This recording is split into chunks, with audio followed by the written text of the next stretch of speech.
संसद के मानसून सत्र का तीसरा हफ्ता चल रहा है, लेकिन इस बार के मानसून सत्र के पहले दिन से ही विपक्ष ने सरकार को मुश्किल में डाल रखा है। जासूसी मामले पर विपक्ष लगातार सरकार से चर्चा की मांग कर रहा है।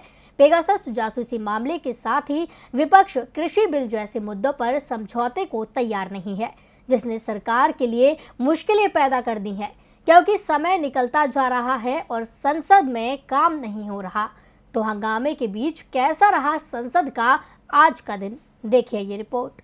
संसद में लगातार हंगामे के चलते यह आशंका गहराने लगी है कि कहीं पूरा सत्र ही हंगामे की भेंट न चढ़ जाए। 19 जुलाई से शुरू हुए संसद सत्र का तीसरा हफ्ता चल रहा है, लेकिन आज के दिन भी संसद में विपक्ष का हंगामा जारी रहा। बता दें कि लोकसभा और राज्यसभा की कार्यवाही शुरू होते ही विपक्षी सांसदों ने नारेबाजी की और हाथों में पोस्टर लेकर वेल तक पहुँच गए।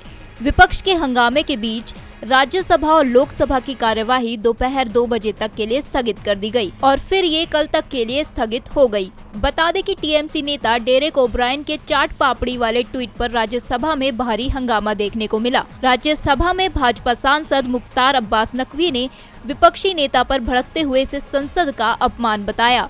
इससे पहले कांग्रेस के पूर्व अध्यक्ष राहुल गांधी और कई अन्य विपक्षी नेताओं ने पेगासस जासूसी मामले पर सरकार को घेरने और दबाव बनाने की साझा रणनीति पर चर्चा की। राहुल गांधी के न्योते पर कई प्रमुख विपक्षी दलों के नेता यहां कॉन्स्टिट्यूशन क्लब में नाश्ते पर मिले। हालांकि आप और बसपा का कोई नेता बैठक में नहीं पहुंचा।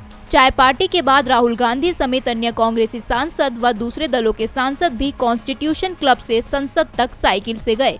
वहीं विपक्ष के आरोप पर सरकार ने अपनी सफाई पेश करते हुए कहा कि हम शुरू से कह रहे हैं कि हम चर्चा के लिए तैयार हैं। एक माहौल बनाने की कोशिश की जा रही है कि बिल सरकार के हैं। ये गलत है, बिल गरीब लोगों के कल्याण के लिए हैं। राहुल गांधी के तल्ख तेवर देखकर ये तो साफ हो गया है कि अगर सरकार ने अपनी मनमानी जारी रखी तो विपक्ष संसद की कार्यवाही नहीं होने देगा, जिससे सरकार मुश्किल में है।